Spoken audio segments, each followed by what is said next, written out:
Hello friends, welcome back once again. Friends, मैं Ram sir और आप लोग के समक्ष हाजिर हूँ लेकर आज का सबसे बेहतरीन चैप्टर, और कहा जाए कि आज के समय का सबसे बेहतरीन चैप्टर और सबसे बेहतरीन टॉपिक इसलिए क्योंकि इसमें एक ऐसी महान व्यक्ति की स्टोरी बताई गई है, डॉक्टर एपीजे अब्दुल कलाम की, जिस स्टोरी को अगर ध्यान से समझा जाए तो एक बच्चा आवश्यकता से अधिक वो इंस्पायर होगा, क्योंकि इनके पूरे जीवन काल कंप्लीटली इंस्पायरेशन से ही भरे हुए हैं। पूरा जीवन काल इनकी स्ट्रगल से भरी हुई है, और एक ऐसे स्ट्रगल से जो कि एक व्यक्ति को इंस्पायर करने के लिए मोर देन सफिशिएंट है। मतलब जितना चाहिए उनसे कहीं ज़्यादा इंस्पायरेटिव है ये चैप्टर। जितना चाहिए उनसे कहीं ज़्यादा आपको इंस्पायरेशन देने वाला है, क्योंकि इसमें हम लोग बात कर रहे हैं डॉक्टर एपीजे अब्दुल कलाम की बचपन के जीवन की। और डॉक्टर एपीजे अब्दुल कलाम की बचपना की यह जो चैप्टर है, यह वास्तव में इनकी जीवनी है। एक बुक का नाम, जिसका नाम है wings of fire. Wings of fire, ये इनके जीवनी है, इनकी बुक का नाम है। और इस बुक के अंश से इनके बचपन का एक छोटा सा अंश यहाँ पर आपके बीच प्रस्तुत करने की कोशिश किया गया है। दरअसल एपीजे अब्दुल कलाम एक ऐसे व्यक्ति थे जिनका जीवन काल मतलब बदतर कंडीशन से स्टार्टअप हुआ। मतलब एक ऐसे कंडीशन से स्टार्टअप हुआ जिनकी आप कल्पना नहीं कर सकते थे। हफ्ता में 7 दिन होते हैं, और 7 दिन बहुत सारे फैमिली में 7 रंग के खाने भोजन का व्यवस्था होता है।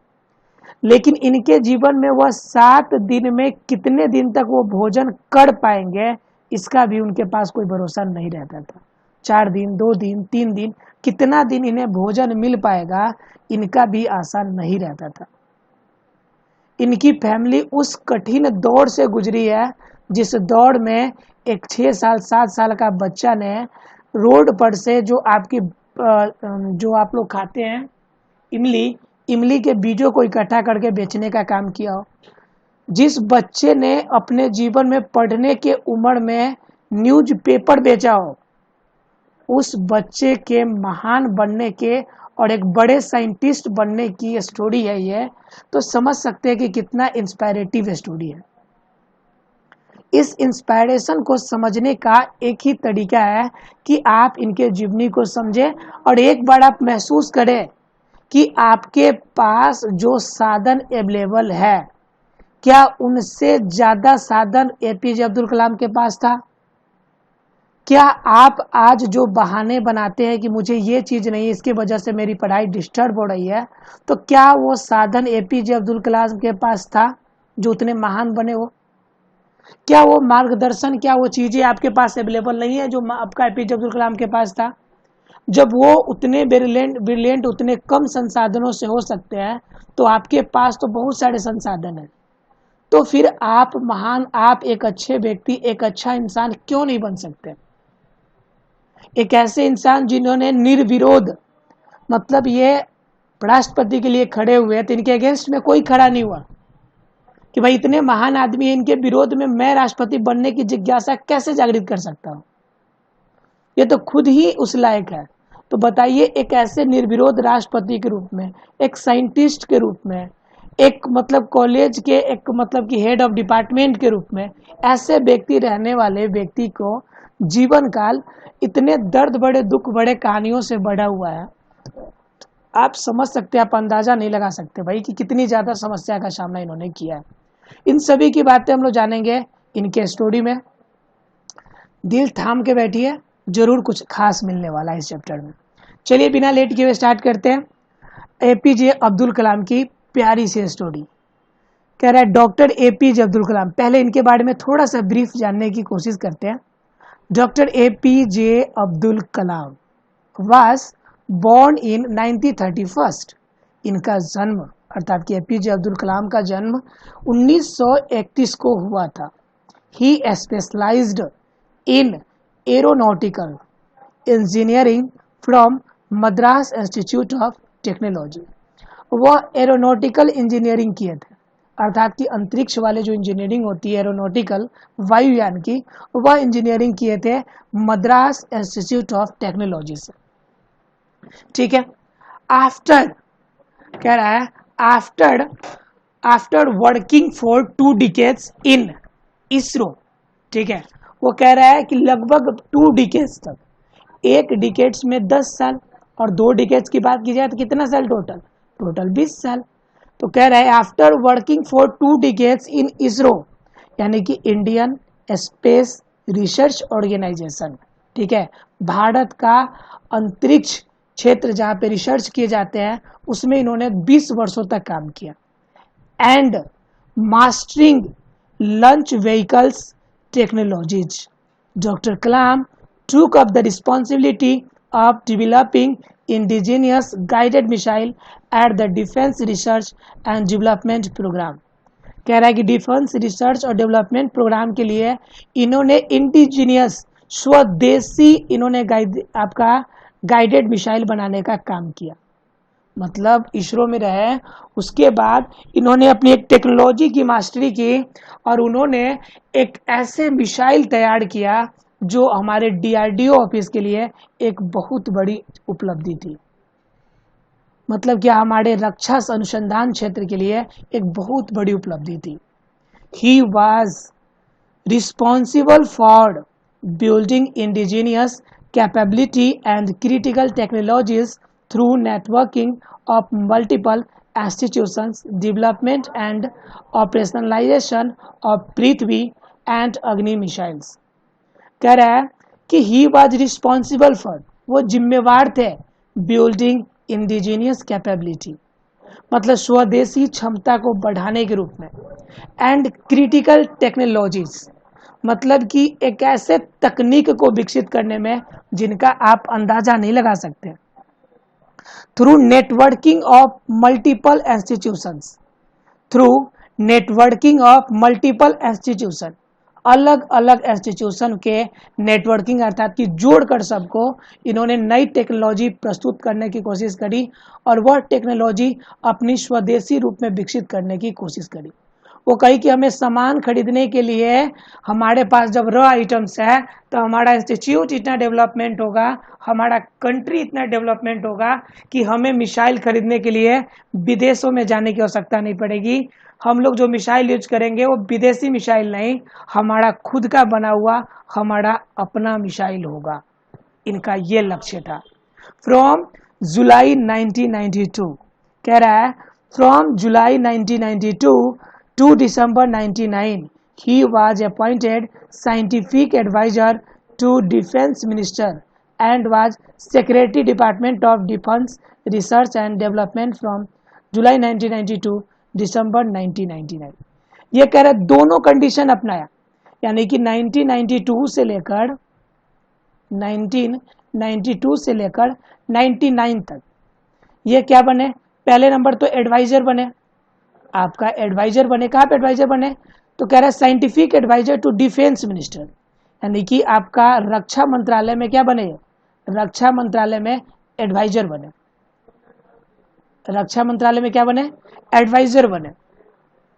उसके बाद क्या, रक्षा मंत्रालय में एडवाइजर बने और साथ में कह रहा है and was secretary department of defence research and development from जुलाई 92, और साथ ही साथ इन्हें सेक्रेटरी के पोस्ट के फॉर्म में डिफेंस रिसर्च और डेवलपमेंट फॉर्म के रूप में इन्होंने 1992 से 1999 तक रहा।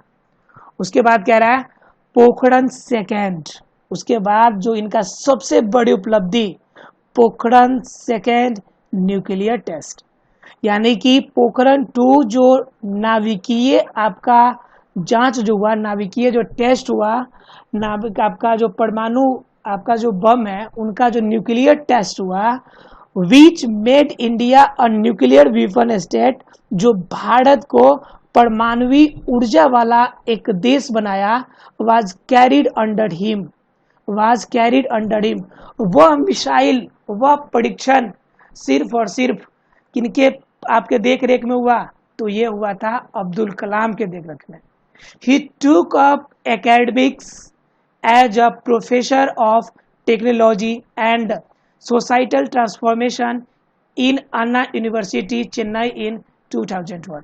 इतने पुरस्कार पाने के बाद वो अन्ना यूनिवर्सिटी में एक प्रोफेसर के तौर पे एकेडमिक रूप में उन्होंने पढ़ाया भी 2001 में। ठीक है, उसके बाद की अगर बात करें तो कहता है he has won many awards.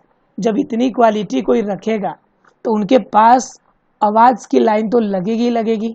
कहा जाता है ना कि आप अपने मेहनत पे क्या रखिए, भरोसा रखिए।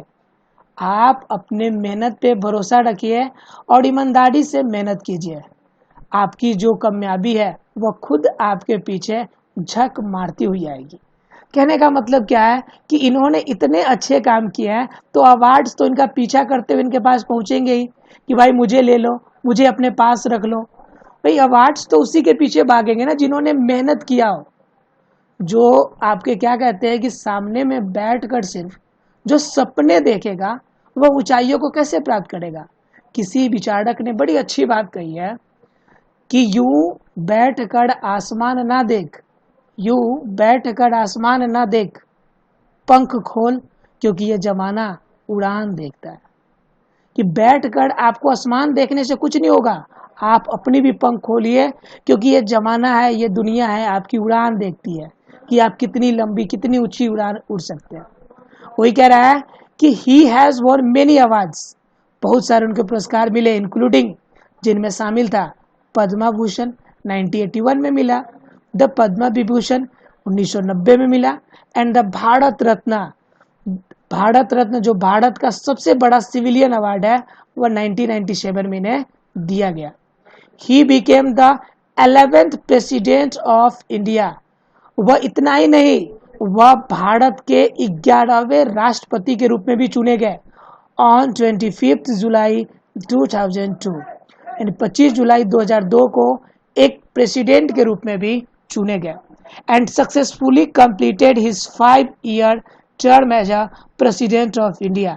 और भारत के राष्ट्रपति के रूप में पूरा 5 साल बिल्कुल अच्छे तरीके से बिताया भी। In my childhood take from autobiography, यह जो चैप्टर है आपका कौन सा चैप्टर है, यह जो चैप्टर यहाँ पे हम लोग पढ़ रहे हैं वह चैप्टर आपका वास्तव में उनके ऑटोबायोग्राफी विंग्स ऑफ फायर से लिया गया है। ठीक है, he focuses on he childhood days, जिसमें इन्होंने फोकस किया है अपने बचपन के दिनों को, यानी कि अपना बचपना कैसे बीता उनका, कितनी कठिनाइयों का सामना करते हुए वह इस सफ़र को तय करते हुए इस मुकाम तक पहुँचे कि वह आज इस लायक होए कि उनके जाने के बाद भी ये दुनिया उन्हें सलाम करे। ऐसा काम करके गए कि आज हम नहीं, आप नहीं, सारी दुनिया उसे क्या करती है जी, सैल्यूट करती है। ठीक है, ऐसा आप भी काम कीजिए कि जीते जी आपका नाम ना सही लेकिन आपके मरने के बाद भी लोग दुआओं में आपका नाम रखें। चलिए इन्हीं बातों के साथ देखते हैं कि कुछ क्वेश्चन और ली उनको जानने की कोशिश करते हैं। कह रहा है हु इज द, कह रहा है question who is the only scientist to have become the president of India. कह रहा है कि वह एक ऐसा कौन वैज्ञानिक है जो कि एक राष्ट्रपति भी बने। तो वो तो एक ही है और इकलौता है और इनका जन्म भी कुछ इकलौते दिन पे ही हुआ था। ये APJ अब्दुल कलाम थे और इनका जन्म भी जो हुआ था ना वो 29 फरवरी को हुआ था। यह भी अपने आप में एक यूनिक है, यह भी अपने आप में एक यूनिक है। उसके बाद कह रहा है नेम एनी, कह रहा है name any 3 scholars who have been the president of India. Bharat के आपके कुछ विद्वान के नाम बताइए, 3 विद्वान के नाम बताइए जो भारत के क्या बने, प्रेसिडेंट बने हैं। तो 3 विद्वान के नाम आप बता सकते हैं। तो ये कह रहा है कि आपको 3 स्कॉलर बताने, तो 3 स्कॉलर के नाम आप बता सकते हैं। एक तो राधा कृष्णन थे, SP राधा कृष्णन, जिन पे हम लोग क्या मनाते हैं जी, जिसके नाम से हम लोग टीचर्स डे मनाते हैं। डॉक्टर जाकिर हुसैन, जाने माने शिक्षाविद, ठीक है, जाकिर हुसैन। इसके अलावा APJ अब्दुल कलाम, ये सभी क्या थे, विद्वान थे और ऐसे विद्वान थे जिनके कारण क्या था कि पूरी दुनिया इनको सलाम करती थी। आपका डॉक्टर राजेंद्र प्रसाद भी थे, ये भी आपके क्या थे, एक अच्छे दार्शनिक के रूप में थे। तो कहने का मतलब कोई भी 3 आप स्कॉलर के नाम बता सकते हैं जो क्या थे, प्रेसिडेंट के रूप में रहे थे। मेनली राधा कृष्णन और जाकिर हुसैन तो समझिए कि टॉप मोस्ट थे, और एपीजे अब्दुल कलाम, इसलिए 3 नाम तो टॉप मोस्ट में ही आते हैं। चलिए थर्ड नंबर की बात करते हैं। Who is called the missile man of India? बस एक ही तो है जो इस मिसाइल मैन कहे जाते हैं, एपीजे अब्दुल कलाम, क्योंकि इन्होंने ही तो पृथ्वी मिसाइल दिया हमें, इन्होंने ही तो सबसे पहले भारत में स्वदेशी मिसाइल बनाने की जो कला थी वो प्रस्तुत करी। फोर्थ नंबर कह रहा है, डू यू रिमेंबर्ड? क्या आपको याद है any childhood experience of your own? आपके जीवन का कोई बचपन का कोई कहानी याद है? If yes narrate your experience, तो आप अपनी कहानी वो बताइए जो आपको बचपन के कोई अनुभव आपके पास हो। सभी के पास अपने अच्छे खासे अनुभव होंगे और सभी आप इन अनुभवों को अपने फ्रेंड्स के साथ जरूर शेयर करें। चलिए ये क्वेश्चन तो हो गए, चलिए देखते हैं चैप्टर में और क्या कहना चाहता है। कहता है चैप्टर माई चाइल्डहुड, चैप्टर कहता है माई चाइल्डहुड अर्थात कि मेरा बचपना। किसकी बचपना की बात कर रहे हैं हम लोग? तो बचपना की बात कर रहे हैं हम लोग डॉक्टर एपीजे अब्दुल कलाम, एपीजे अब्दुल कलाम, राइट। अब बिना लेट किए हुए डॉक्टर एपीजे अब्दुल कलाम की बात कर लेते थोड़ा सा। तो एपीजे अब्दुल कलाम की बात करें तो कहता है कि I was born into middle class Tamil family, I was born into a middle class Tamil family in the island town of Rameswaram in erstwhile Madras state। कह रहा है I was born into a middle class Tamil family, मैं क्या एक middle class Tamil family में जन्म लिया in the eastland town of Rameswaram, Rameswaram के ईस्टलैंड टाउन में, in the erstwhile Madras state, ठीक है, in the erstwhile Madras state. Madras state किस बीच में? मद्रास स्टेट के आपके जगह पे अर्थात मद्रास स्टेट में। माई फादर जैनुलाब्दीन, मेरे पिता जिनका नाम था जैनुलाब्दीन, ठीक है, had neither much formal education, ना तो उनका फॉर्मल एजुकेशन है, ना कोई उनको औपचारिक शिक्षा थी, नॉर मच वेल्थ, और ना ही ज्यादा धन। डिस्पाइट दीज एडवांटेजेस, इन सारी कमियों के बावजूद, he possessed great innate wisdom and a true generosity of spirit।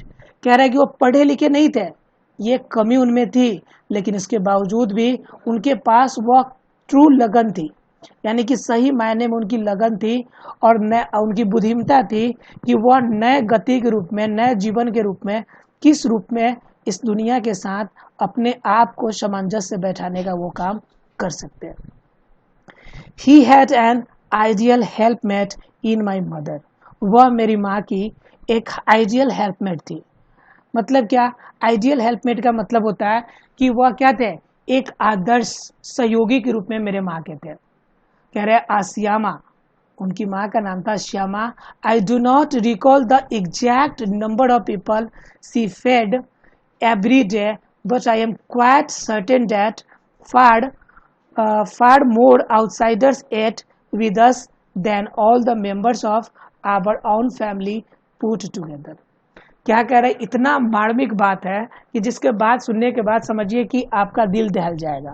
कह रहा है कि आई डू नॉट रिकॉल, मुझे ठीक से याद भी नहीं एग्जैक्ट नंबर ऑफ पीपल कि कितने ऐसे महान लोग थे। Sea fed everyday, sea fed everyday, but I am quite certain that far more outsiders ate with us than all the members of our own family put together। यानी मेरी पूरी family एक साथ जितना खाई होंगी उससे कहीं ज़्यादा बाहरी लोगों ने मुझे खिलाया। मतलब उन्होंने कितने बाहरी लोगों को खिलाया, किस तरह से उनकी ज़िंदगी चली खाने पीने के मामले में, उनको तो कहना नहीं है। कहने का मतलब उनकी दर्द भरी जिंदगी बाहरी लोगों की सहायता से ही चलती थी। I was one of many children, मैं अपने भाई बहन के बीच में मैं भी एक था, बहुत सारे बच्चों के बीच मैं भी एक था। अ शॉर्ट बॉय, एक छोटा सा लड़का, विद रैदर इनडिस्टिंग्विश्ड लुक्स, मतलब कि एक अजूबा सा चेहरा। एक तो पहले आप साउथ इंडिया में पैदा हुए, ध्यान दीजिएगा थोड़ा सा, मतलब कि लॉजिकली बात है, साउथ इंडिया में पैदा हुए तो साउथ इंडिया पैदा होने का मतलब है कि आपका 90% चांस होगा ब्लैकिश हो गया। ब्लैक होने का एक इशू हो जाता है कि वहाँ पे थोड़ा सा टेम्परेचर जो होता है थोड़ा सा टफ होता है, ठीक है, वहाँ पे सनलाइट की रेज थोड़ी सी सीधी पड़ती है जिसके वजह से कलर ब्लैक हो जाता है। उसके बाद इनके साथ प्रॉब्लम था कि वहाँ पे एक खासियत होती है कि वहाँ के लोग जनरली लंबे होते हैं, ठीक है, लेकिन इनका हाइट जो था वो हाइट भी क्या था, शॉर्ट था, हाइट भी शॉर्ट था, कलर ब्लैक था, चेहरे आपके इतने ज़्यादा मतलब कि आपका क्या था, फैबुलस चेहरा नहीं था। मतलब क्या ओवरऑल देखा जाए तो इनके पास मतलब फिजिकली देखा जाए तो कोई सी भी क्वालिटी दूर से देखने से इनको नहीं लगती थी।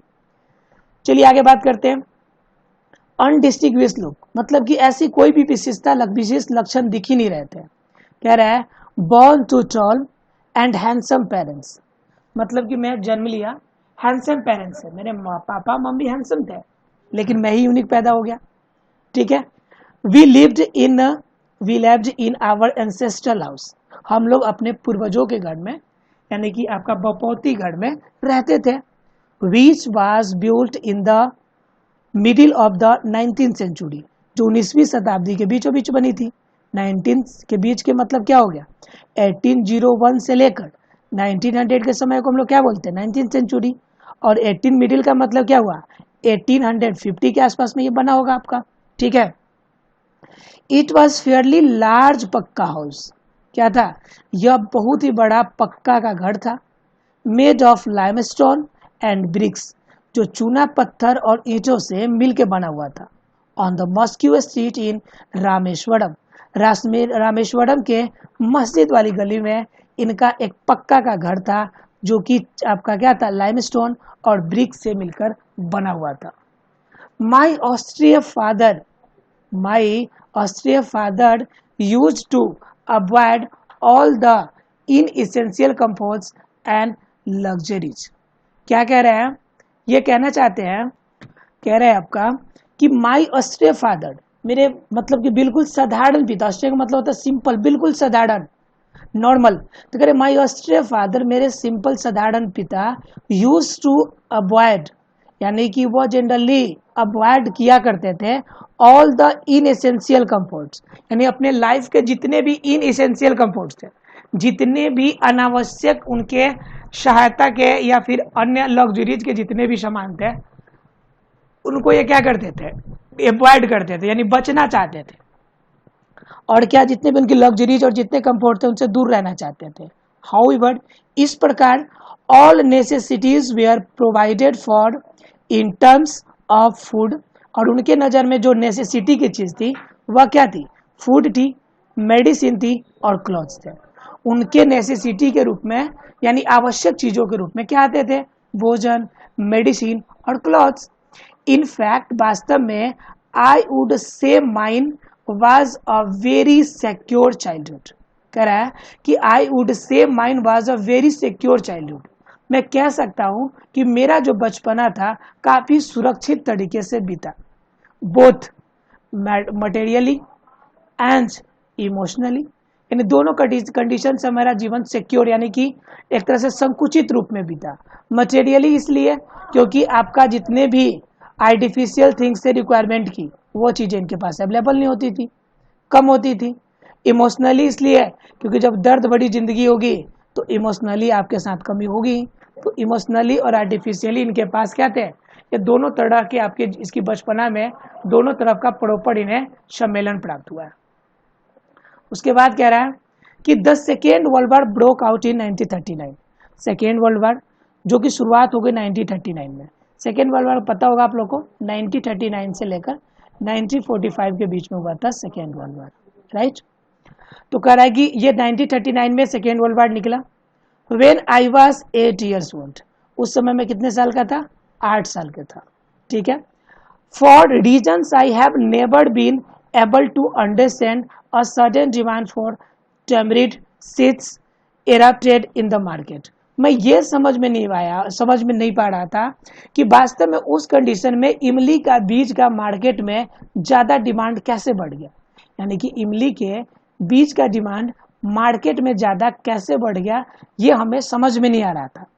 आई used to collect the seeds, मैं इन बीजों को इकट्ठा करता और sell them to a provision shop on mosque street, मस्जिद वाली गली में ले जाकर इसे फिर मैं क्या करता, बेच देता। आई डेज कलेक्शन, मैं सारा दिन इकट्ठा करता, would fetch me the princely sum of 1 anna. अगर मैं सारा दिन इकट्ठा करता तो सारा दिन इकट्ठा करने के बाद हमें जो पैसे मिलते हैं वह 1 आना मिलता। समझ सकते हैं कितना कम होता है?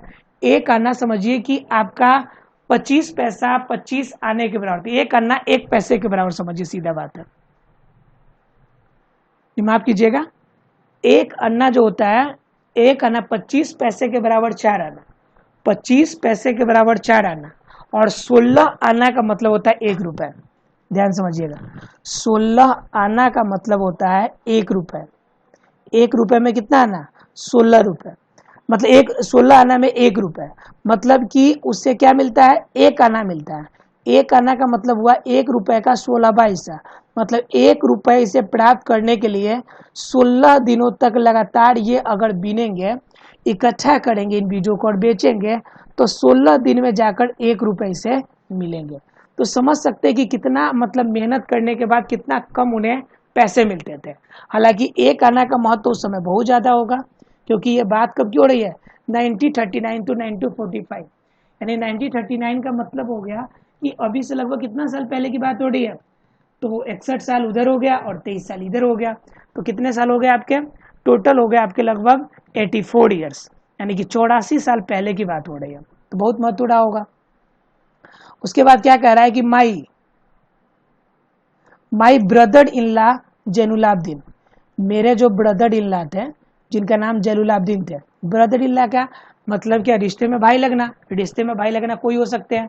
ब्रदर इन लॉ आपको शाला को भी कहा जाता है, ठीक है। मामा मौसी नाना नानी के बेटे को भी कहा जाता है। मामा मामी के बेटे जो होंगे उनको भी आप कह सकते हैं ब्रदर इन लॉ। तो ये सभी इसमें आएंगे।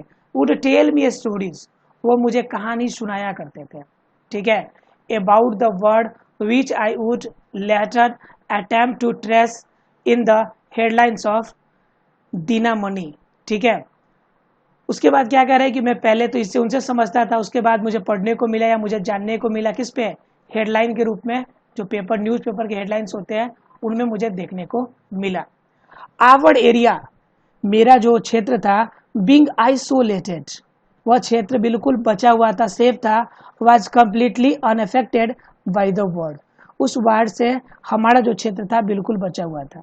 तो ऐसा ना सोचे कि पूरा इंडिया बचा हुआ था, सिर्फ उनका क्षेत्र बचा हुआ था। क्योंकि 1939 की बात करें तो उस समय चरमो उत्कर्ष पे थे कौन? ब्रिटिश, यानी कि इंग्लैंड वाले। तो ब्रिटिश इंग्लैंड वाले यहाँ पर थे, तो डायरेक्टली इनडायरेक्टली इंडिया भी उसमें शामिल हो ही रहा था। तो इसलिए, लेकिन फिर भी इनका जो क्षेत्र था इनसे बचा हुआ था। But soon India was forced to join the allied forces and something like a state of emergency was declared, क्योंकि तुरंत ही इंडिया को भी उसमें शामिल होने का पैगाम आ गया, ठीक है। मतलब क्या? ब्रिटिश की तरफ से, अलाइड फोर्सेस की तरफ से एक पैगाम आया कि इंडिया को भी उसमें शामिल होना है, क्योंकि ब्रिटिश लड़ रहा है तो ब्रिटिश को प्रॉब्लम होगा, तो ब्रिटिश कहेंगे भाई कि मेरे सेना के रूप में तुम्हें लड़ना पड़ेगा, और मजबूरी है कि आप उसका कॉलोनी है, उपनिवेश है, तो आपको भी लड़ना पड़ेगा। The first casualty came in the form of suspension of the train halt at Rameswaram station, ठीक है। और सबसे बड़ी कैजुअलिटी ये आ गई कि रामेश्वरम स्टेशन पर किसका रुकना? आपकी ट्रेन का रुकना। The newspapers now had to be bundled and thrown out from the moving train on the Rameswaram road between Rameswaram and Dhanushkodi that forced my cousin Shamsuddin, who distributed newspapers in Rameshwaram, to took for a helping hand, catch the bundles, and as if naturally I feel the slot. क्या कहने का मतलब हो गया कि अब पहले रामेश्वरम में गाड़ियाँ रुकती थी, स्टेशन था छोटा सा, लेकिन अब रामेश्वरम हॉल्ट में गाड़ियाँ रुकना बंद हो गई, गाड़ियाँ तेजी से निकल रही है, तो चलती गाड़ी से जो न्यूज़पेपर के बंडल होते थे वह फेंके जाते थे। तो न्यूज़पेपर फेंकते थे, तो ये इनका जो क्या कहते हैं चचेरा या मौसेरा भाई था जिनका नाम था शमसुद्दीन, तो वह बेचने जाया करता था। तो उस समय आदमियों की कमी हो गई, ज़्यादा न्यूज़पेपर बिकने लगा, तो उस कंडीशन में आपके एपीजे अब्दुल कलाम उनके हेल्पर के रूप में, उनके सहयोगी के रूप में न्यूज़पेपर बेचने का काम करने लगे, क्योंकि वो पूरा रामेश्वरम में क्या करता था, उनका जो चाचा के बेटा था या कजन्स था वो न्यूज़पेपर बेचता था। कह रहे Shamsuddin helped me earn my first wages, यानी कि शमसुद्दीन जो मेरा कजन्स था उन्होंने मेरे पहली बार पैसे कमाने में हमारी क्या करी, मदद करी। हाफ अ सेंचुरी लेटर, यानी लगभग आधा सेंचुरी बीत गया। आधा सेंचुरी का मतलब 50 साल। एक सेंचुरी में कितना दिन, 100 मतलब कि years. I can still feel the surge of pride in earning my own money for the first time. पहली बार मुझे अपनी पैसे कमाने को मिला, इनसे मुझे बड़ी खुशी मिली, बड़ी आनंद आया। ठीक है, अब इनसे रिलेटेड कुछ क्वेश्चंस हैं, अब इसे देख लेते हैं। अभी तक हमने देखा एपीजे अब्दुल कलाम की प्रॉब्लम की कंडीशन। अब देखिए इन पे कुछ क्वेश्चंस है। कह रहे ट्रू फॉल्स बताइए। पहला क्वेश्चन कह रहा है Kalam was born in high class family. बिल्कुल नहीं, ये तो लो क्लास फैमिली में माफ कीजिएगा, ये हाई क्लास फैमिली में जन्म लिए थे। हाई क्लास फैमिली में इन्होंने जन्म लिए थे, लेकिन क्या था, हाई क्लास में जन्म लेने के बावजूद भी क्या हुआ, बढ़ने के बजाय घट ही रहा है। ठीक है, तो ये हाई क्लास फैमिली में जन्म लिए थे, बात सही है। ठीक है, हाई क्लास फैमिली में जन्म लिए थे और बाद में भले उनके पिताजी क्या कर लिए, उनसे वहां से हटा दिए। उसके बाद क्या, कलम वाज 8 years old, वो कलम 8 साल का था। When the second world war broke out, 1939 में जब सेकेंड वर्ल्ड वार हुआ तो कितने साल का था वो, 8 साल का था। बिल्कुल सही बात है। India join the allied forces, मजबूरी था कि अलाइड फोर्सेस के साथ ब्रिटिश की तरफ से इंडिया भी उसमें शामिल हो, ये भी ट्रू हो गया। ठीक है, ये भी ट्रू था आपका। कह रहा है जैनुलाब्दीन हेल्प्ड कलाम अर्न हिज फर्स्ट वेजेज, ये गलत है। जैनुलाब्दीन तो उनके पिताजी थे, तो इन्होंने इनको तो कमाने में कोई मदद ही नहीं किया। कौन मदद किया, इनके जो कजन्स थे उनका नाम था शमसुद्दीन, इन्होंने फर्स्ट वेजेज कमाने में इनकी मदद की थी, इसलिए ये क्या हो जाएंगे, फॉल्स। 5th नंबर कह रहा है Kalam is now ashamed of how he earned his own money for the first time, पहली बार उसने पैसे कैसे कमाए, इन पर वो शर्मिंदा होते हैं। शर्मिंदा होते तो वो अपने बुक में इसकी जिक्र ही नहीं करते, इसलिए क्या होगा, ये फॉल्स हो जाएगा। 6 नंबर कह रहा है doctor APJ Abdul Kalam was born in Tamil family Rameswaram in Madras, बिल्कुल सही बात है। उनका जन्म रामेश्वरम में मस्जिद वाली गली में उनका जन्म हुआ था। क्वेश्चन से इनको आंसर देने की कोशिश कीजिएगा आप लोग। Who were the parents of doctor APJ Abdul Kalam, पिताजी कौन थे, जैनुलाब्दीन थे, जैनुलाब्दीन। और माँ कौन थी, असीमाना थी, अशियामा इनकी माँ थी। ठीक है, when was his ancestral house built, कब बना था, तो middle of 19th century, middle of 19th century, 19वीं शताब्दी के बीचों बीच बना था इनका। When did the second world war broke out, second world war कब बना, कब स्टार्ट हुआ, तो 1939 में, 1939 में। तो इस तरह से क्वेश्चन आंसर आप कर सकते हैं। आशा यहाँ तक क्लियर हो गया होगा। मिलते हैं अगले क्लास में बाकी टॉपिक को देखते हुए, तब तक के लिए थैंक यू वेरी मच। हंसते रहिए, मुस्कुराते रहिए।